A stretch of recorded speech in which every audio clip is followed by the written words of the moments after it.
Cheating करता है तू। 25% because they cheat us on trade. लेकिन ऐसा तो नहीं कि भारत को प्रवोक करके या भारत के साथ एक टीम बनाकर China that we should do everything to stabilize the world energy markets, including buying oil from Russia.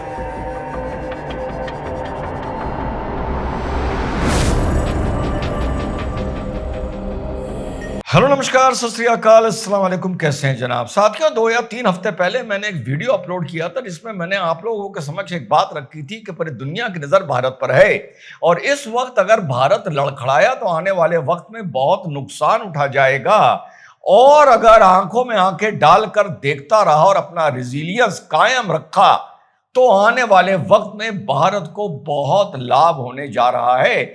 लगता है ये दूसरी बात सत्य होती नजर आ रही है साथियों कि रशिया ने तो अपना मार्केट खोला ही खोला, और खोला कैसे? जब जयशंकर जी ने उनसे साफ कहा कि 58 बिलियन डॉलर्स का जो ट्रेड डेफिसिट है जो हम आपसे क्रूड ऑयल ले रहे हैं उसको बराबर करना पड़ेगा, और रशिया के इंडियन एम्बेसडर ने यह साफ कहा कि यस, अगर भारत को वेस्ट या अमेरिका में कोई प्रॉब्लम होती है तो रशिया का पूरा मार्केट भारत के लिए खुला है। इसके साथ साथ चाइना ने भी बहुत से प्रोडक्ट्स में भारत को जीरो टैरिफ का एक ऑफर दे डाला है, और साथ में जो चाइना के एक्सपोर्ट कर्व्स थे यानी चाइना से भारत आने वाली सामग्री उसमें भी उसने ढील कर दी है, जिसमें फर्टिलाइजर्स हैं, रेयर अर्थ हैं और टनलिंग एंड मशीनरी इक्विपमेंट्स, ये सारी चीजें उसमें आती हैं। इसके साथ साथ भारत की चाइना के साथ इलेक्ट्रॉनिक प्रोडक्ट्स में कंपटीशन भी चल रहा है। वैक्सकॉम का पूरा किस्सा आप लोगों को याद होगा, जो ताइवान की कंपनी है। i17 भारत में मैन्युफैक्चर होना शुरू हो गया है और भारत का इलेक्ट्रॉनिक आइटम में एक्सपोर्ट 47% बढ़ा है। उधर चाइना के साथ 2024 और 25 की तुलना में जो 25 और 26 का जो ये क्वार्टर आया है, इसमें चाइना का एक्सपोर्ट भी भारत का 20% की इसमें साथियों वृद्धि हुई है। और उसके साथ साथ चाइना के फॉरेन मिनिस्टर ने जो भारत के टूर पर आए थे, जो उन्होंने अमेरिका के लिए बोला था, क्या बोला था? ओवरवेलमिंग बुलिंग, यानी हद से ज्यादा अमेरिका हम लोगों के साथ तानाशाही कर रहा है, जबरदस्ती कर रहा है। भारत में चाइना के एम्बेसडर ने ये एक बयान दिया है कल, जिसमें उन्होंने ये कहा है कि साइलेंस एम्बोल्डन्स दी बुली, यानी अगर तुम चुप रहोगे, हाथ पे हाथ रखे बैठे रहोगे, तो जो तुम्हारे साथ ये हरकतें हो रही हैं, हरकत करने वाले को इससे बल मिलेगा, इसको मिलके जवाब देना होगा।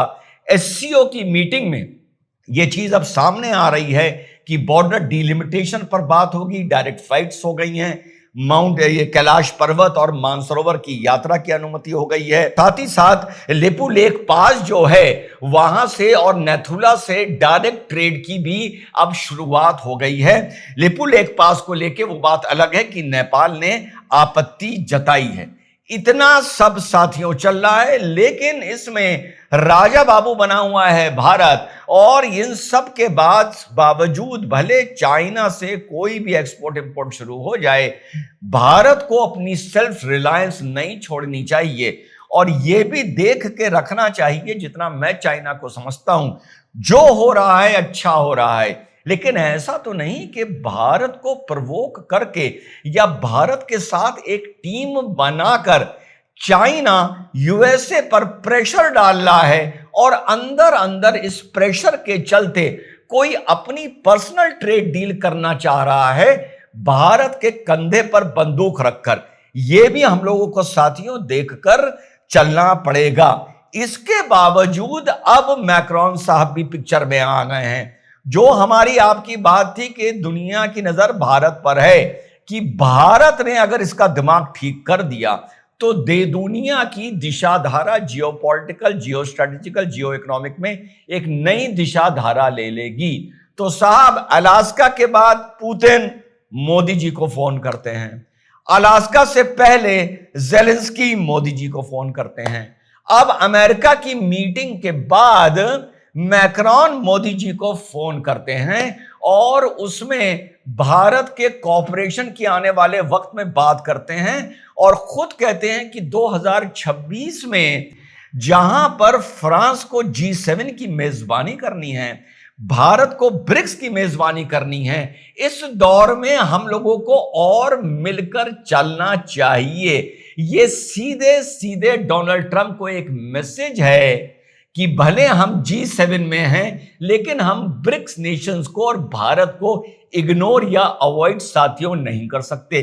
यहां पर भी एक बात निकल के आती है, यह बात निकल के आती है कि मैक्रोन साहब पर हम काफी भरोसा कर सकते हैं, जो पुराना इतिहास है। लेकिन मैक्रोन साहब का एक दूसरा गोटी फंसी है कि वो चाहते हैं कि भारत 114 रफेल उनसे ले और अमेरिका को जलाने के लिए भी ये सौदा बहुत शानदार है, क्योंकि अमेरिका जा रहा था हम F-35 भारत को बेचे, जो भारत ने और कई और मुल्कों ने जो अमेरिका से ले रहे थे उनको अमेरिका की दादागिरी और F-35 का परफॉर्मेंस देखकर साथियों रिजेक्ट कर दिया है। तो इतना कुछ हो रहा है और इसमें भारत पर आरोप लगा है चीटिंग करने का। तू चीटिंग करता है, आरोप लगाया है। किसने लगाया है साहब? जो व्हाइट हाउस के ट्रेड एडवाइजर हैं पीटर नोवरो साहब ने।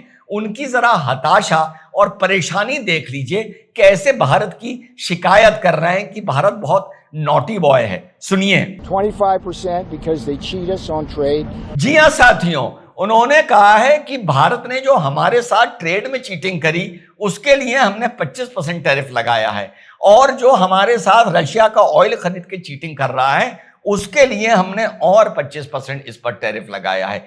शिकायत की है कि भैया क्रूड ऑयल खरीद के रिफाइनर्स यहां पे रिफाइनरिंग कर रहे हैं, यूरोप में और अफ्रीका में इस तेल को बेच रहे हैं रिफाइन करके, वहां से पैसे कमा रहे हैं, उन पैसों से और तेल खरीद रहे हैं। रशिया उन पैसों से हथियार बना रहा है, रशिया यूक्रेन को मार रहा है, यूक्रेन को हथियार देने के लिए यूरोप और अमेरिका के टैक्स पेयर का पैसा लग रहा है। ये शिकायत आई है और शिकायत यही आई है कि भारत ने इस लड़ाई में बहुत धन उगाही की है और यहां की पॉलिटिक्स को समझते हुए यह भी कहा है कि कुछ लोगों ने रशिया से तेल खरीदकर फायदा कमाया है।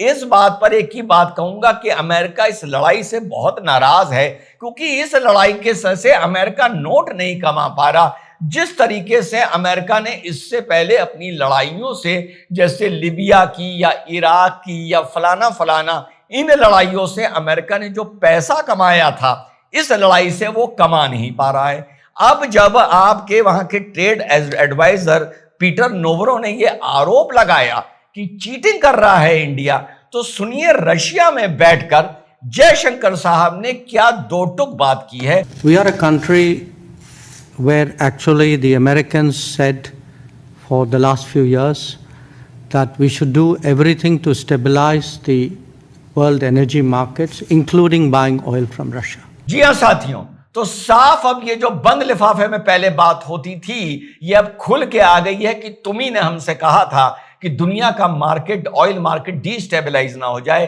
तो तुम्हें लेना पड़े, आपको लेना है तो आप लीजिए। हमने लेना शुरू कर दिया। अब तुम्हारे पेट में काहे दर्द हो रहा है? यूक्रेन को नेटो में जोड़ोगे और रशिया के बगल में एक सिक्योरिटी इशू खड़ा करोगे, ये गणित चलने से पहले, आज से 4 साल पहले तुमने हमसे पूछा था क्या? नहीं पूछा था ना, तो हम क्यों पूछे?